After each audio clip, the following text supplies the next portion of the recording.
प्रेम से बोलिए वृंदावन बिहारी लाल की जय हो। शृणु ब्रह्मन् प्रयच्छामि महात्मं पापनाशनम् अक्षयाय नवम्यास्तु यदगोप्यं च त्रिविष्टपे। आज हम सभी अक्षय नवमी व्रत के कथा को श्रवण करते हैं। अक्षय नवमी व्रत के कथा को श्रवण करने मात्र से मनुष्य चाहे जितना बड़ा पापी हो, वह जितना अधर्म किया हो, उसके सभी प्रकार के पाप नाश हो करके वह अंत में परमेश्वर के लोक को चला जाता है, जहाँ से मनुष्य को दोबारा नहीं आना पड़ता है। आइए ध्यान पूर्वक पूरा कथा श्रवण करें। कथा को बीच में बंद न करें, और जब आप कथा श्रवण करें उसके बाद आप कथा किसी और दूसरे को भी भेजें। आपके पुण्य से, आपके सुनने से आपका पुण्य तो उदय होगा ही, किसी दूसरे का भी भला होगा। आइए इस पुनित कार्य में आप भी हमारे साथ हमारा सहयोग करें और अपना यश को बढ़ाएं।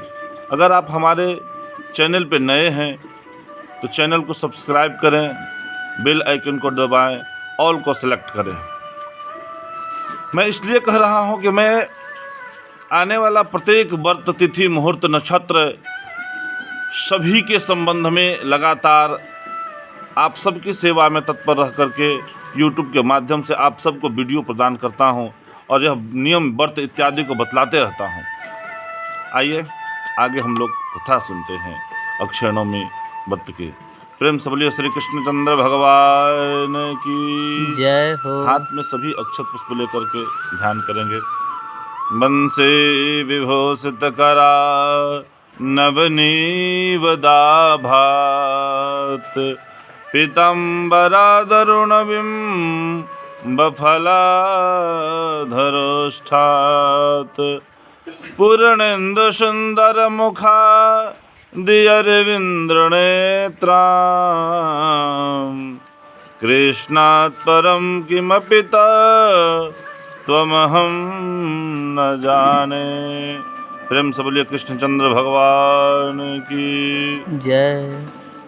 नारद जी कहते हैं, एक समय उन्होंने शौनक ऋषि से प्रसंगवश कहा, हे ब्राह्मण, अब मैं आपको सब पापों को नष्ट करने वाले अक्षय नवमी नामक बतलाता हूँ, जो अभी तक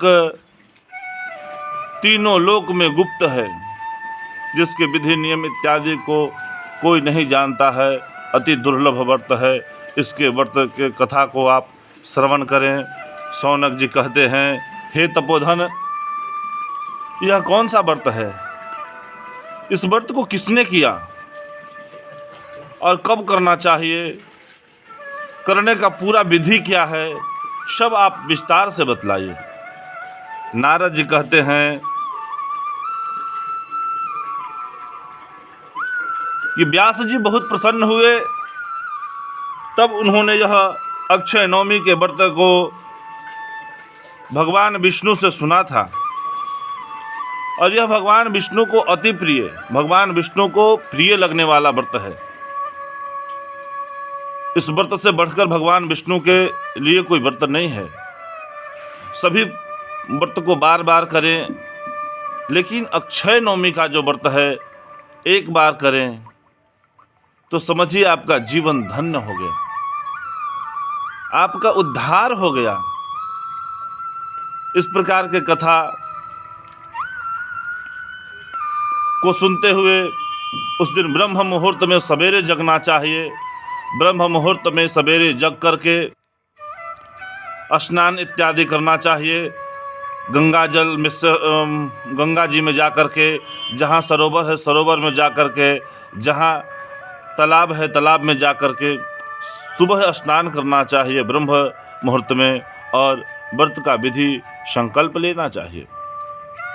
आंवले वृक्ष के नीचे जा करके सुंदर पकवान मिष्ठान इत्यादि बनाना चाहिए, जिसमें नागरमोथा, केसर,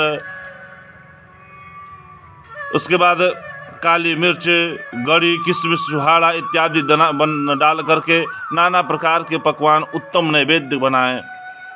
उसमें आंवला रस युक्त हो। आंवला रस पर्याप्त न मिल सके, आंवला उसमें डाल सकते हैं। आंवला न मिले तब उसमें आप आंवले के पत्ते को डाल सकते हैं, और वही बनाना चाहिए जहां इस व्रत को आप करेंगे। एक कुष्मांड लीजिए, कुष्मांड में एक छिद्र कीजिए बड़ा सा, उस छिद्र में आप स्वर्ण डाल करके उसको बंद कर दीजिए, और किसी ब्राह्मण को पंचोपचार पूजन करके दान कर देना चाहिए। और दान करते समय बोले कृष्णम अर्पणमस्तु। यह जो कुष्मांड दान है सभी प्रकार के पातकों का नाश करने वाला है, सभी जीवों का उद्धार करने वाला है। इससे बड़ा कोई दान नहीं है। सभी दान का अमुक अमुक संकल्प है। सभी दान का, जैसे कुरुक्षेत्र में सूर्य ग्रहण के समय तुला दान करने का जितना पुण्य है, उतना ही पुण्य बस कुष्मांड दान करने का है। दोनों का पुण्य बराबर है। आप समझ सकते हैं कितना बड़ा कुष्मांड दान का महत्व है। पंचोपचार से भगवान का विधिवत लक्ष्मी नारायण का पूजन करना चाहिए। कलश में गौरी गणेश इत्यादि देवताओं का पूजन करें। पंचोपचार पूजन भगवान को गंध, धूप, दीप, नैवेद्य, तांबुल, यह पंचोपचार पूजन है। 5 चीज़ चढ़ा करके भगवान के यथा उपलब्ध अगर ब्राह्मण हैं तो ब्राह्मण से पूजा कराएं, कथा श्रवण करें और उनको दान दें। नहीं तो खुद से भी पूजन करें, कथा श्रवण करें और उसके बाद ब्राह्मण को दान दें। फिर सुखदेव जी महर्षि नारद से पूछते हैं कि तपोधन इस व्रत को पहले किसने किया, यह जानने की हमारी इच्छा है। यमुना के तीर में एक बहुत विशाल नगरी है, एक गांव है। उसके तराई क्षेत्र में राम शर्मा नाम के वहाँ एक ब्राह्मण रहते हैं। राम शर्मा ब्राह्मण के 2 पुत्र हैं, धनंजय और कृष्ण शर्मा। जब राम शर्मा वृद्ध होने लगे, बुजुर्ग होने लगे, उन्होंने अपने पुत्रों को गृहस्थी का सारा भार दे करके जंगल की ओर चल गए। वहां जाकर के उन्होंने तपस्या प्रारंभ कर दिया। जब उनका शरीर जीर्ण शीर्ण होने लगा तब उन्होंने कृष्णम अर्पणमस्तु ऐसा कह करके अपने शरीर को भगवान कृष्ण को समर्पित कर दिया और वह वैकुंठ लोक को चले गए, जहां जाने के बाद किसी को पछतावा नहीं होता है। सभी प्रकार के जहां सुख सुविधा उपलब्ध है वहां चले गए। इधर धनंजय और राम शर्मा के ऊपर अपने बुजुर्गों का दबाव नहीं रहा, अपने बुजुर्गों का उनके ऊपर भार नहीं रहा। यह देख करके धनंजय और कृष्ण शर्मा मनमानी करने लगा। धन जितना था नाना प्रकार के वैश्या के यहाँ जाए, जुआ खेले, शराब पिए और हजार हजार मुद्राएं लुटाएं उनके ऊपर। धन थोड़ी दिन में समाप्त हो गया। अब आदत तो लगा है चोरी का दोनों का, अब चोरी करने लगा। धन का आदत लगा था, अब दोनों चोरी करने लगा। चोरी करते करते राजा के सिपाही के द्वारा पकड़ा गया और राजा ने जब सुना कि यह राम शर्मा के दोनों पुत्र हैं तो उनके पिता का बहुत प्रभाव था, इसलिए राजा ने कोई दंड नहीं दिया और कहा कि आप हमारे राज्य से सिर्फ बाहर चले जाओ। राज्य निष्कासित कर दिया। धनंजय और कृष्ण शर्मा दोनों राज्य से बाहर जा कर के जंगल में रहने लगा। अब वहाँ किसी के लिए खाने का थोड़ी सामान है, कोई सामान नहीं है खाने का। वहाँ जा कर के दोनों मांसाहार करने लगा, मांस खाने लगा, पशु पक्षी इत्यादि को मारने लगा। एक दिन दोनों बाघ के द्वारा मारा गया। यमदूत दोनों को लेकर के चल दिए। यमदूत जब दोनों को लेकर के गए तो परीक्षित जी दोनों को जब यमदूत लेकर के गए तो वहाँ यमराज जब दोनों के खाता बही देखे जिसमें लिखते हैं कि कौन पाप किया, कौन पुण्य किया, कितना किया है, देखने के बाद यमदूत के आंख लाल लाल बड़ा बड़ा हो गया। उनको समझ में नहीं आ रहा था कि क्या करें। फिर उन्होंने कहा, धनंजय को स्वर्ग में ले जाओ और कृष्ण शर्मा को घोर नरक में डाल दो। तब धनंजय सोचने लगा कि दोनों भाई एक ही साथ जन्म लिए, दोनों भाई एक ही कर्म को किए, उसके बाद एक भाई को स्वर्ग और एक भाई को नरक क्यों मिला? हमने तो कोई पुनीत कार्य किया नहीं। उधर कृष्ण शर्मा को ले जाकर के यम के किंकर जो हैं उनको नरक में डाल देते हैं। इधर जब धनंजय स्वर्ग मार्ग में जा रहे हैं तब यम के दूत से कहते हैं, भाई 2 पल 4 पल किसी के साथ बात कर लें, 2-4 पग चल लें तो उससे मित्रता हो जाता है, बंधुता हो जाता है। अब तुम हमारे भाई जैसे, मित्र जैसे हो। भाई हम तो जन्म से लेकर के मृत्यु तक दोनों भाई सिर्फ पाप ही पाप किए हो, है? तो किस पुण्य के कारण हम स्वर्ग जा रहे हैं और हमारा भाई नरक जा रहा है? यह बहुत गलत हो रहा है। वह नरक की वेदना को सहेगा और हम स्वर्ग के ऐश्वर्य को भोगेंगे। यम के दूत कहने लगे, भाई यहाँ भाई बंधु मित्र माता पिता किसी के मित्र नहीं हैं। यहाँ तो सिर्फ कर्म ही उसका मित्र है। हो जो जस करहि तसहि फल चाखा, तुलसी बाबा कहे हैं, जो जैसा करेगा ना वैसा फल उसको भोगना है। जो जैसा करेगा फल भोगना है। तुम अच्छा कर्म किए हो इसलिए स्वर्ग जा रहे हो। नहीं भाई, हमने कोई आज तक कोई पुनीत कार्य किया ही नहीं है।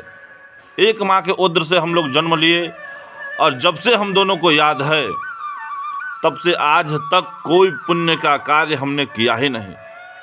और जब हमने पुण्य का कार्य नहीं किया तब हमें स्वर्ग कैसे मिल रहा है? और दूसरे भाई को नरक। आज तक हम लोग दोनों अलग रहे ही नहीं। नरक में रहेंगे साथ में रहेंगे, स्वर्ग में रहेंगे साथ में रहेंगे। तुम बताओ किस उपाय से हमारा भाई स्वर्ग आएगा? यम के दूत बोले, तुम जब अपने आचार्य के साथ बालेपन में रहा करता था, अपने गुरुजी के साथ नदी में स्नान करने जाया करता था।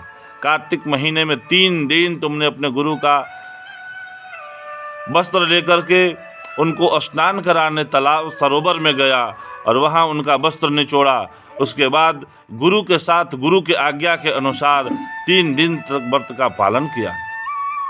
और अक्षय नवमी जिस दिन आया उस दिन तुमने कुष्मांड दान किया था। पहले दिन जो तुम स्नान कार्तिक महीने में पहले दिन तुमने जो स्नान किया उससे तुम्हारा सभी जन्मों का पाप समाप्त हो गया। और दूसरे दिन के स्नान से स्वर्ग जाना तुम्हारा सुस्थिर निश्चित हो गया। तीसरा दिन का शेष पुण्य तुम्हारे पास बचा है और जो तुमने कुष्मांड दान किया वह भी तुम्हारा शेष बचा है। अगर तुम चाहो तो कुष्मांड का दान अपने भाई के नाम संकल्प कर दो।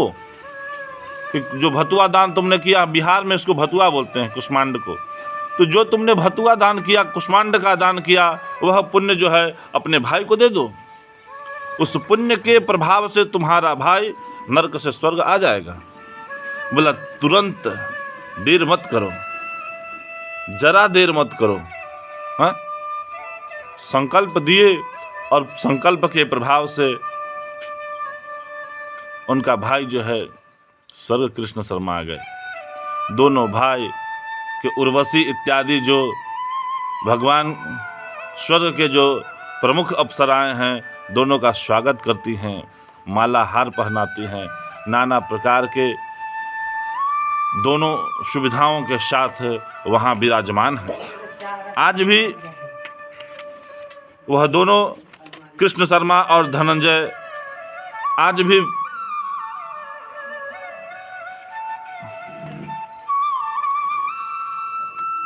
वहाँ विद्यमान है। दोनों विष्णु लोक में साथ साथ रहते हैं। इसी के साथ आज अक्षय नवमी व्रत समाप्त होता है। प्रेम से बोलिए श्री कृष्णचंद्र भगवान की जय, बाल कृष्ण लाल की जय। वृंदावन बिहारी लाल की।